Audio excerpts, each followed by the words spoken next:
I was working at my desk, and I saw this blur out of the side of my eye. I was going to go by the door, down the hall. What was that?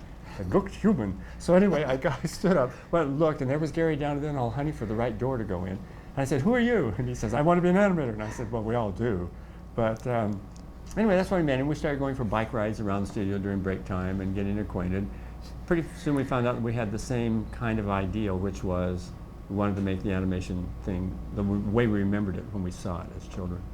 And then along came John. Not long after that, he slid right in after the 9th try, I think it was. How many times did you? I got up to bat 3 times, struck out twice, but I got in the 3rd one. My first week was February 7th, 1973. And I remember they put me in an office. They didn't have an office right away from me. They were starting to put what they made into a training bullpen upstairs. But on the ground floor, they put me in an office between Johnny Bond and Ed Hansen. And I'd say within the first hours of me sitting down with pencil in hand trying to figure out what my personal pencil test was going to be, I got a visitor. It was Gary Goldman. Came sniffing up around my desk. It was a blur, just like Don described. Blur came in, introduced himself, shook my hand, and made a friend for life right away. And I think it was within maybe a couple of days after that, Gary took me over to, is it D-Wing? Where was it? We were in D-Wing, yeah. Okay, took me into D-Wing, which was called the Inner Sanctum. It was the Holy of Holies. No. Milt Call, Frank Thomas, Ollie Johnson, and once a long time ago, Eric, Mark Davis was in Eric there, and Marshall. Eric was in there. So this was the hallway where all the kingpins in Disney animation were. And Gary took me in there to introduce me to Don, who was right in the center. He was the new hopeful, and they were just like the queen bees. They were giving him the special nectar to develop him as an up-and-coming directing animator and director.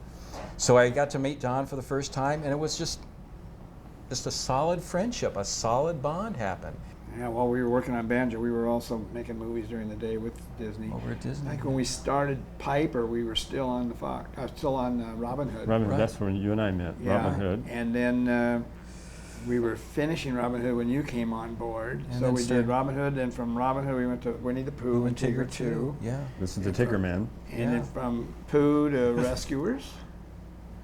And from Rescuers, Don to jumped off early to go start working Pete's with Dragon. Ken Manderson on Pete's Pete's Dragon. Dragon, yeah. Right. And because he was going to direct the animation. Mm-hmm. And then we After went from that, there Small to One. a small one, and then on to Fox and Hound. They were already working on a project I had no idea, I had no knowledge of. I didn't find out what they were working on till about maybe a month later. And then once I did, I put all of my own little personal projects aside, and I went to join them on the Piper project called the Piper. And it was a chance for me to just see, I was a brand new animation trainee and I was gorging on knowledge. How fast can I learn this to get myself ready to fill in the shoes of these great animators? So I was gorging like mad. But the pace at which you can gorge at Disney had a ceiling. You can only do so much. And there weren't a lot of people you can ask questions to. But when I met these two, it's like they were out there rediscovering all the trade secrets of the great animators. Many of them had forgotten. So I got hooked onto these guys. And I began going over to Don's garage every weekend, and then twice and 3 times a week, and fell in love with what they were doing, fell in love with them, and we just became one trinity working on animation. We were able to learn a lot, even in the years that we were there. Wooly Reiterman, for instance. I think if it hadn't been for him and his presence at the studio after Walt died, there probably wouldn't have been any Walt Disney feature animation after Walt's he death. took on he shouldered the responsibility. Yeah, he had his shortcomings. I had one way of telling a story. He was kind of a one-trick pony in that respect, but he kept that place running. And he, unbeknownst to us until we found out at a little surprise meeting with him, he was very supportive of what we were trying to do on the outside. He was kind of rallying along with us, so we didn't even know it. So we have a soft spot in our hearts for Joe. I have really good memories of Wooly. Yeah. There were many times when he would call me into his office, close the door, say, sit down, and then he would start to confide, saying, you're going to be a director here. And I'm going to tell you what you're going to run up against. I'm going to tell you, you know, where you have really impossible nights trying to figure out how to solve the psychological conflicts that are going on here in the studio. He says that's what's the hard part. He says you must make a decision, then stand by it, no matter how they complain. And I got this big insight into him, and then even more, because I always looked at him. He was, you know, he was a fighter pilot in war. Yeah, he was. So here's a soldier, Like you know. 6'3". Yeah. And one day I was invited over to his house. This totally took me by surprise for a dinner. And I went over there, and he had a little fox. A pet fox. A pet fox that he had, and he was just loving this little fox. And I said, look at this soft, affectionate man. This is what it all I saw at the studio. Yeah. And so I got another insight into what was just beneath the skin. It just felt like the whole industry was kind of spiraling down and eventually disappearing. Yeah. And when we left, it was interesting because we felt, sure, we wanted to do it for art's sake, but probably this is going to be the only job in town that we're going to have. And if we don't make a lifeboat for ourselves, there may not be one if we stay here over at Disney. There was one other thing, too, that really hit me hard. Is when I went to work in 1955, Walt was there. When I came back in 1971, he was not there. He had died in 1966. So there was a feeling that who's driving the train? That was in the building, and you always felt that. And the pictures always came out looking sort of okay, but I think the last picture that Walt had worked on was Jungle Book, wasn't it? Yeah, it was, yeah. And then Wooly took over, Wooly Reitherman took over about the midway and finished off Jungle Book, and so we had a new leader and new captain of the ship, and so it was trying to get used to his way of telling stories. Everything. Yeah. And I remember, this is on the negative side, but I remember people in their coffee meetings would get together and they turned into these awful gripe sessions where everybody would just complain and complain and complain. And they were very destructive in a way because you'd always come out of these things feeling heavy and a little bit of loss of hope. Some of that started to rub off on you and you said, wait a minute, this is just Negative. Yeah, it was a cynicism. I think we were filled with hope. And the movies we were in love with were those first 5 or 6, maybe even more, all the way up to, say, Lady and the Tramp. Well, you know what's Peter Pan. interesting? You know, that cynicism finally kind of reared its head up against us because we started to represent a hope for each other. You know, because of the energy and the excitement of learning all the things that we thought were disappearing in that industry over at Disney. We got very excited and we were generating our own faith, our own hope. That's right. And the other community, animation community around us at Disney, they started to get a little resentful. And it began to widen. A gap started to happen just automatically because of what we were feeling in excitement and what these people were losing in their hope. And it started to get worse and worse, and we started to get more excited and more excited. And it was kind of an uncomfortable thing to be around.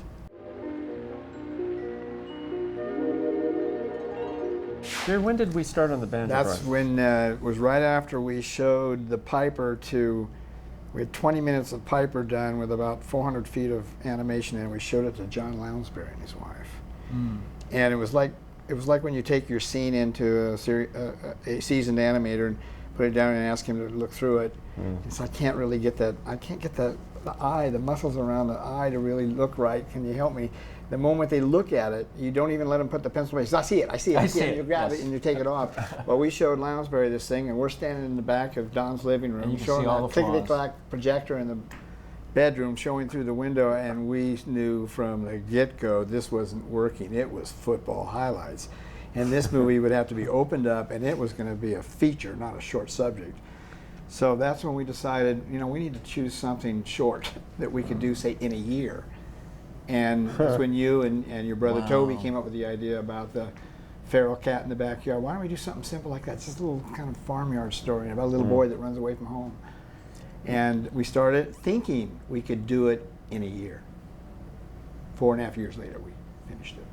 Do you know what's interesting though is one false start, which was Piper, false start, and then even as you watch Banjo, you'll find right at the beginning of it, it still looks like you're struggling to get on your feet again. Yeah. And it's towards the end. If you look, It has momentum. It has momentum, and it starts to feel like it's a piece that you could watch. Yeah. And I think if we hadn't done that, there's a lot of information that just came flooding into the brains. So when we went back to Disney, we could spot the problems that they were having up in the director's room. Yeah. You just say, I know what they're going through. I know why this doesn't work. But you couldn't tell anybody that because who were we? So we just quietly kept working on it. Yeah, so I think that was February or March of 1975 that the decision happened after our meeting with John Lounsbury. We were just trying to learn the basics that we felt we weren't getting there. Comments of, you're going to be supervising animators, maybe producers and directors. We were learning to animate. We were learning to in-between and clean up, but specific. And we said, wait, there's so much more we need to know. So Are we going to be prepared? are we going to be prepared for that? So it was all about preparation. So those two projects, Piper and Banjo, became our preparation for the day that we would have an opportunity to be a leader. Mm-hmm. The things I think we were trying to learn with the project were not just the film techniques, which we saw evaporating before our very eyes. Not the things like just the shadows or the reflections or the double passes through the camera, which give it a very gossamer kind of a look on screen, which create beauty. But the most alarming thing that I felt was going away was the story, or telling a story that had heart in it and allowed you as the audience to feel something, remember it, and even use it as a guide in some way you're going to live your life.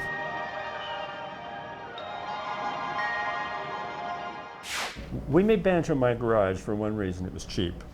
No, There was no- there was other reason. We were not dissatisfied with Disney, but our fear.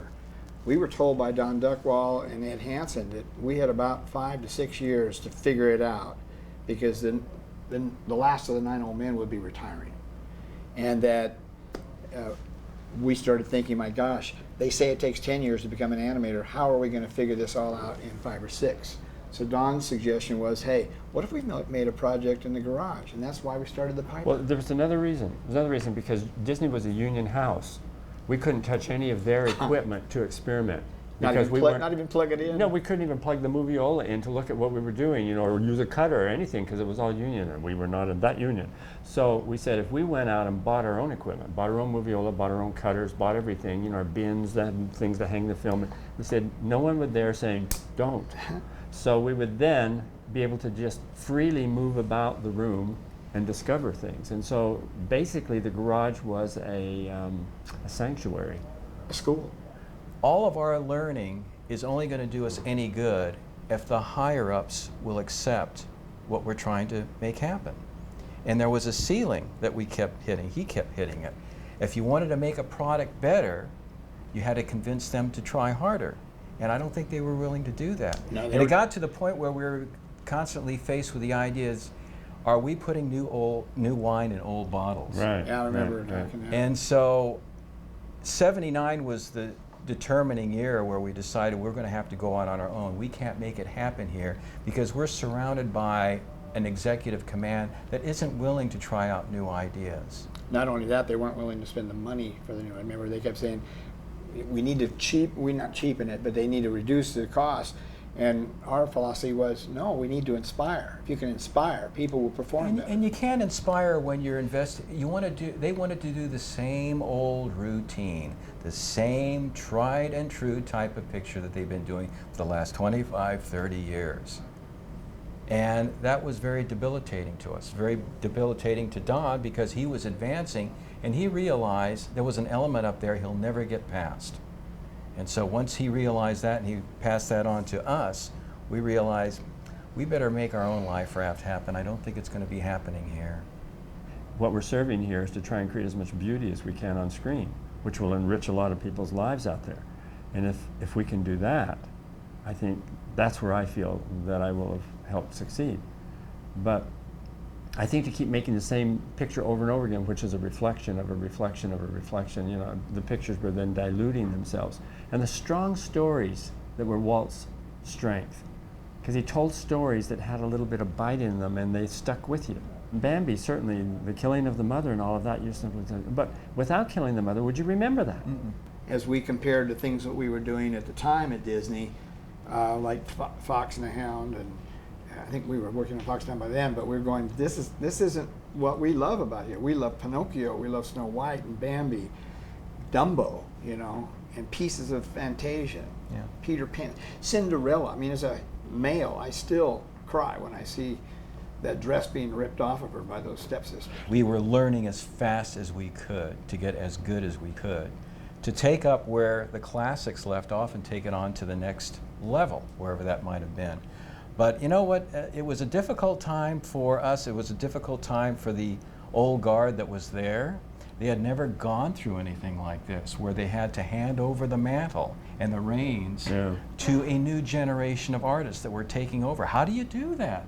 It was very awkward, very difficult. It's strange that Banjo, which was a project that we were using to learn to become ready, to prepare ourselves to be ready to take on those positions, ended up being our portfolio to raise money to do another project. Secret of NIMH. Yeah. When we did this project, there were a number of people at the studio who I think sort of heard the call. They felt the same thing that we were feeling in different ways, but they felt it, and then, you know, it just sort of, well, you remember him better It than became I. a revolving door, you know. I mean, Glenn Keane came aboard for a while. He used to, him and his wife took trips with us to Catalina. We used to. It became Heidi social as well as Goodell. anything. Yeah, You know that? It was it kind of geeky anyway, being an animator. You're living in a world different than anybody else out there. So It was an underground animation campus too. Yeah. There were people learning effects, people learning camera. One of the editors over at Disney that we were working with on Robin Hood and on Rescuers, Jeff Patch. Oh no, he was assistant director. Yeah. And he wanted to be an editor. So he said, well, I'll come out with you, but can I be the editor? He said, you're going to be the assistant director and the editor. Yeah, it gave a lot of great opportunities for Yeah. a lot of people that normally wouldn't get that opportunity over at Disney. There's something that's just not gratifying about not finding the best in yourself and doing it, as you mentioned. You know, don't go the mediocre route. Yeah. And so I think what happened, and it was never a hard sell. We never went to someone and said, oh, please, please come and help us. It was never that. They would say, well, what are you doing out there? I was curious. And can I come and help too? You know, and so they were kind of inviting themselves, and we never turned anyone away. They arrived on your doorstep and said, rolling up their sleeves, what can we do to help? When I went to work at Disney on Sleeping Beauty, Walt Stanchfield, who was a brilliant cleanup artist, I used to stand behind his desk, and he would show me how to draw the drawings, and show me how to do the in-betweens and everything. And so I'd look over his shoulder, and he would teach me. And I just loved that, and he was a great teacher. When we got to Pete's Dragon many, many years later, I was directing, and I was drawing there, and Walt was looking over my shoulder, and I was showing him. And I remember turning, suddenly when this hit me, I remember turning and said, Walt, do you know what just happened? Look. And he's smiling at me. He's smiling at me, and he says, yes, I know what happened. I'm looking over your shoulder.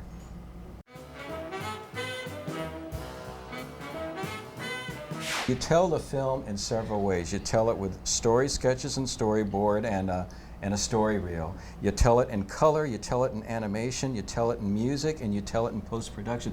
And every one of those things require a budget and lots of money. With today's software and with the computers today, it would not be as difficult as what we went through. No. Because you can, for a nominal fee, you can actually set yourself in your home to do all of this. I mean, with Flipbook, for example, I mean, you just go in there and you use Flipbook, and it's really, really wonderful. It's done, and it's done, and it's not that affordable, expensive. it's So affordable. we would not have had to buy a camera and a projector and all this stuff, editing equipment. Technology is everywhere. Your only problem today is, have you got an idea worth applauding? Sometimes you can kind of overindulge and invent, visuals that are just eye candy without the thing that's really essential that plays the thing. And it always comes down to the same thing. How's your story? Is your story strong? I've always been disappointed in what we did with Banjo because we never really we didn't practice what we preached, which was to go out there and get a little bit dark with it. And we didn't get dark with it. We were just too busy trying to pedal the bicycle to figure out how to do tricks, so we were just trying to get through it. But had we explored some of the other things that made the story really meaningful for me, it might have been a better piece. A little more threat on our character. Well, you know what though? Our next picture benefited from our experience on Banjo, because what we were not able to do on Banjo, and we were learning on Banjo, we carried on through Secret of Nim. And that means the texture and the story and the darkness and the special visual effects. And it was dark.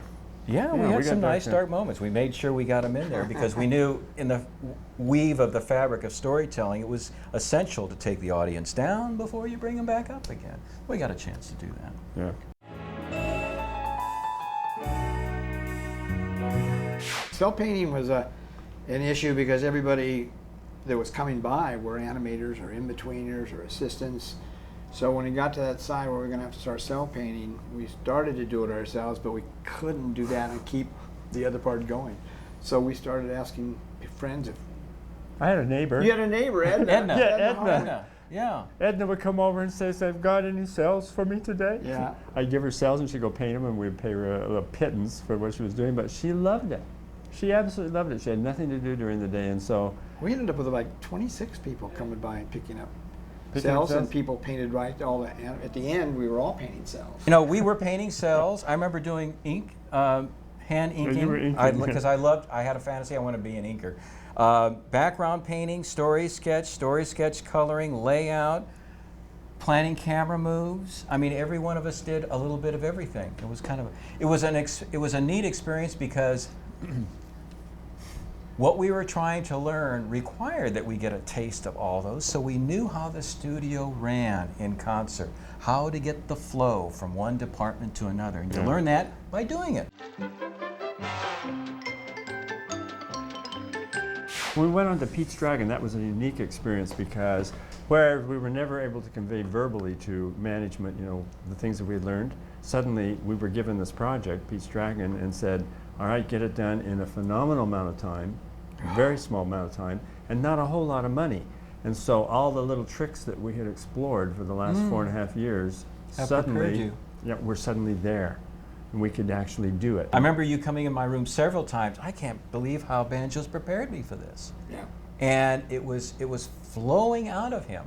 People wouldn't have answers to certain technological questions or even story snags, and he would be ready for an answer. Boom, right there. Focus is really important. Where you want the audience to look on the screen, where you want to focus that. And when you're drawing your drawings, you can, with a single drawing, tell the audience what part of the drawing you want them to look at by the way you draw the drawing. The lines will lead you to a certain place. Usually it's the eyes or the face or something. Because Banjo was an animated musical, we were being prepared to do something as big and elaborate as a full feature musical, which Pete's Dragon was. That's right, that's right. We learned how to animate to a beat.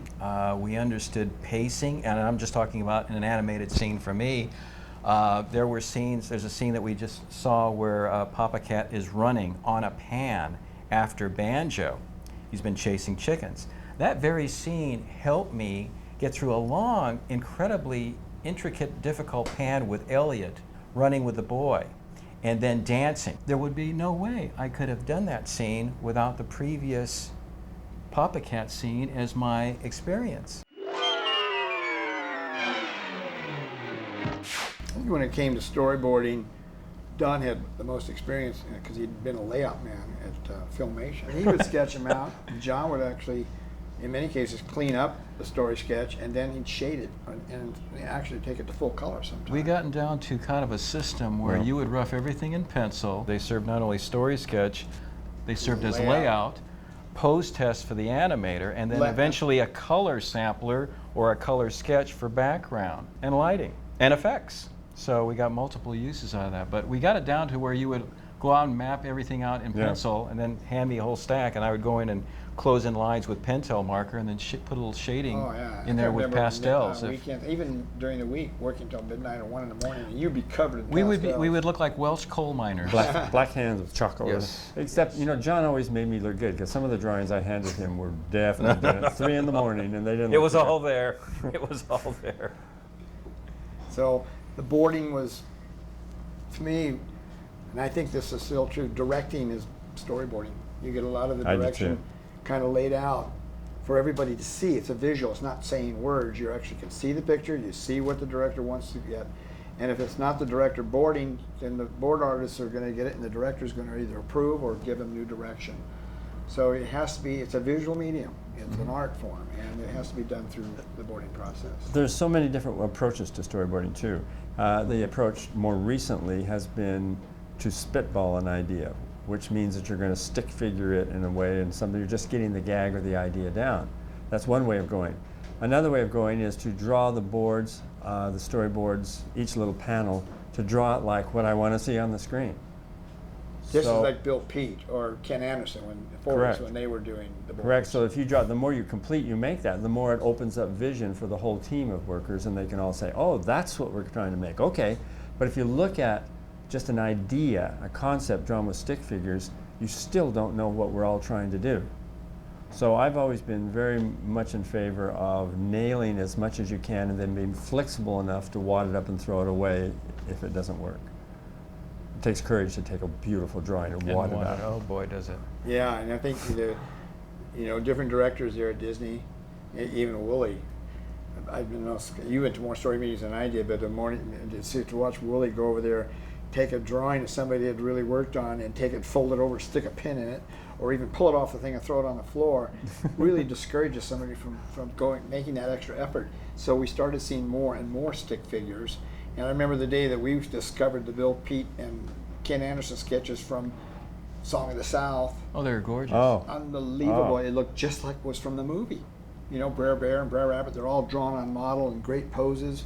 You can almost see them say the dialogue. There's a lot to be said for appeal too, because sometimes you can see a whole board worth of drawings and they have absolutely no appeal. And I can remember seeing just the first sketches that Don would do on a sequence that would just rage and radiate appeal. And it would kick off the whole sequence, and it would inspire everybody. You go that extra mile, and it becomes an inspiration for a lot of people. Don did the storyboarding. John followed him up, cleaned him up, did the color and shading, and I did most of the editing before Jeff came on board, and scene planning and camera shooting was many times shared by all of it. But we do it as a team. It wouldn't be, Don wouldn't go and shoot on himself, but because there's so many things you could forget, even though you had a checklist on the wall of make sure there's film in the camera. It was a matter of calling off, okay, shoot 2, because who knows, but you get really in a zone, suddenly you're shooting 3 frames instead of 2 frames. Or if the scene's on 1s and you forget and you shoot it for 2 frames. Or you leave the lens cap on. Film's yeah. in the camera, but the lens cap is on. We did that. So we've made all the mistakes, but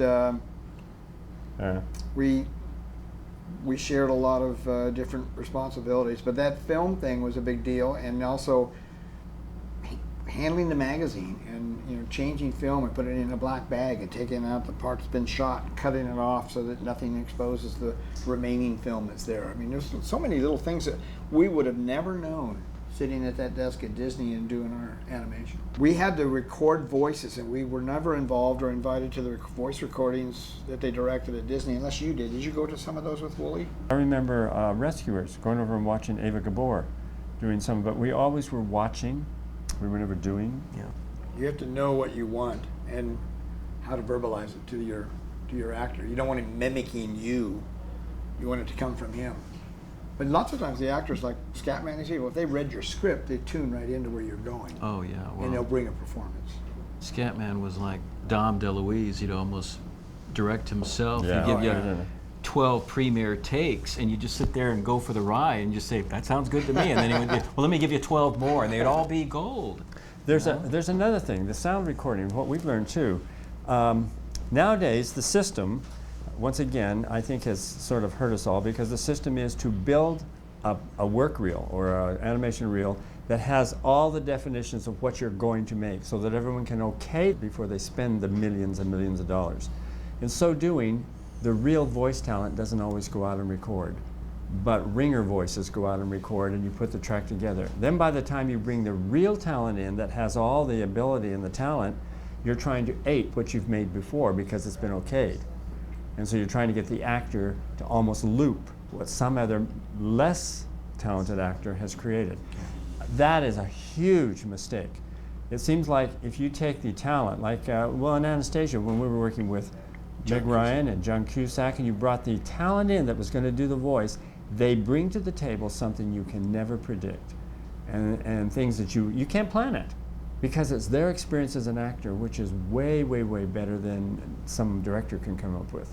We storyboarded to the radio tracks, so we would get the actors done and listen to what was going on, so you felt their attitude.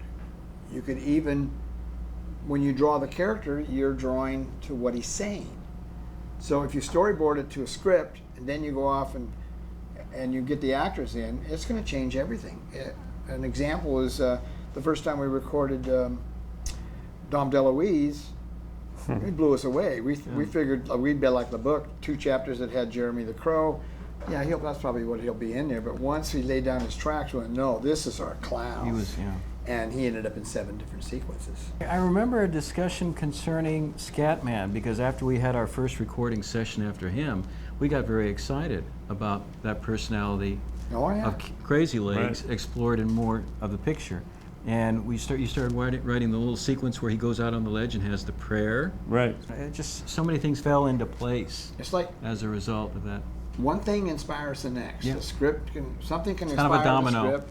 the script, and the script will inspire the actor, and he will bring something from his own experience that an amateur recording that same thing isn't going to give you. So true. Because he comes with the tools.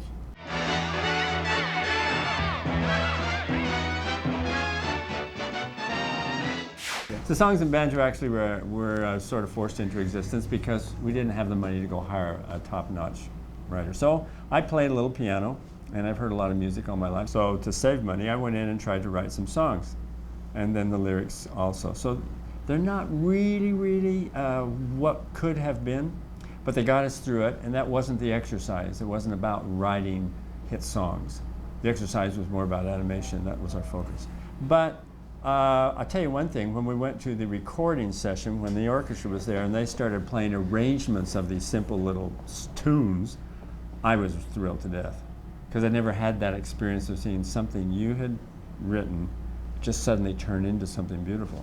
And so it was amazing for me. One of the things we learned when we were doing banjo music, which was very sad for us, but we were feeling our way, groping it through it, is we recorded the music on a piano, then we went and recorded Sparky Marcus singing the song, then we went to record the orchestra. We found out You didn't know what a sync pulse was. no, we didn't know what that was. Sync pulse, what's that? And so what happens is, of course, is the tape that you're recording on stretches. And because it stretches, these little sync pulse markers will be wider apart or they'll be closer depending on the current that's coming out of the wall. And so you don't even know that you don't have a constant. So they have a thing called sync pulse, and that is a little recording machine sends a pulse to regulate the rate at which that tape is turning. We found that out, and finally we were so smart and smug. We know what pulse is, and from then on we just would flip the term around. Well, we'll put the sync pulse on here, then everything will be in sync. Right, right. Same thing with click tracks. We learned a lot about. In fact, that we had a lot of those on the editing bench. All the different click tracks that are different used. All these little blob mats, zinc clacks, click clacks. It's all Greek to me.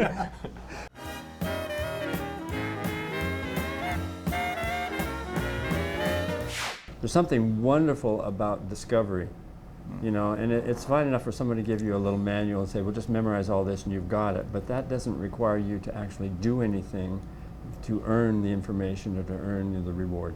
So it seems like what happened was perfectly natural, in that we had to go rediscover something to make it ours. You had to own it. And to own it means you had to invest yourself in it some way. Yeah.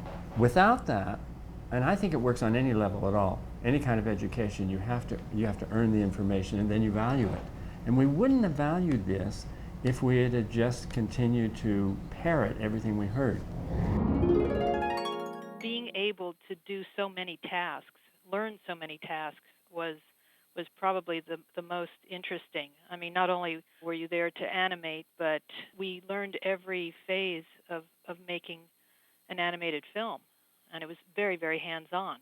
It was like the major tutorial of learning how to do many, many things. It was just a really amazing experience. My intention was to learn how to be the best possible animator I could be. I've always felt like I had something to say in that art form, and I wanted to follow Don and Gary and John and learn the most I could. And it was a very nice experience to learn and putting a whole project together ourselves. You know, it's different and much easier, I think, now to create an animated story just almost on your own computer, like, you know, what a lot of people are doing. Back then, shooting camera, doing everything at your house, it was quite an experience. I was young and impressionable, only 20 years old, and, you know, I just followed my heart, and it just seemed like the right thing to do. And, you know, it wasn't until I was outside of Disney that I looked back and said, wait a minute, I just left my groovy job. One of the reasons that you guys were working on Banjo was to learn more about filmmaking than one was going to learn by being just a Disney animator. I wanted to learn more about filmmaking myself, and it also seemed more exciting than the projects that Disney was working on at the time. It was exciting. It was a way for me to increase my knowledge. It was a way for me to sort of ramp up my learning curve by not just doing my 9-to-5 job, but by working on something else. It was an exciting project. The whole prospect of it was fresh, it was new, and it was part of my learning experience. You know, the more work I did, the more I learned, the faster I learned, and I just became a sponge, absorbing as much as I could from whomever I could. When we were called down to Don's house and he was going to announce that there was funding and that we were going to go ahead with it and that we had to give notice at Disney, it was so exciting to think that we would all do that full time, and that's where all the energy was, down there at Don's garage. It was like an adventure, like a treasure hunt, where you had to go ask people, well, you know, where do I get the supplies? What do I have to do? And it felt very collaborative. Everyone was very supportive of each other. It's like we were all arms on the same body. It was just extremely exhilarating. Working on Banjo was probably one of the best things that ever happened to me because I had always wanted to work in animation. And my family just couldn't afford CalArts, and there really wasn't any other avenue. There wasn't online animation studios. There wasn't any resources available to any young person who wanted to get into animation. I was able to learn things that Disney didn't even offer the trainees at the studio, and that was I learned how to fill out an X sheet, I learned how to check a scene, I learned how to ink and paint, I learned how to clean cells, and I never would have gotten that education. Being as I worked in an area not strictly in animation, I was in the ink and paint area. I really liked my job there.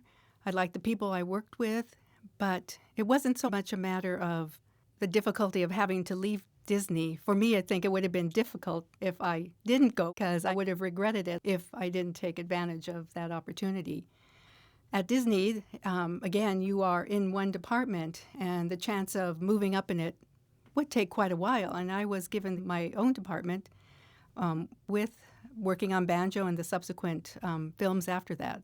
This was a really great opportunity to learn all aspects of making an animated film, and to learn history of it, what different departments did, and to work as part of a small team to really make something special.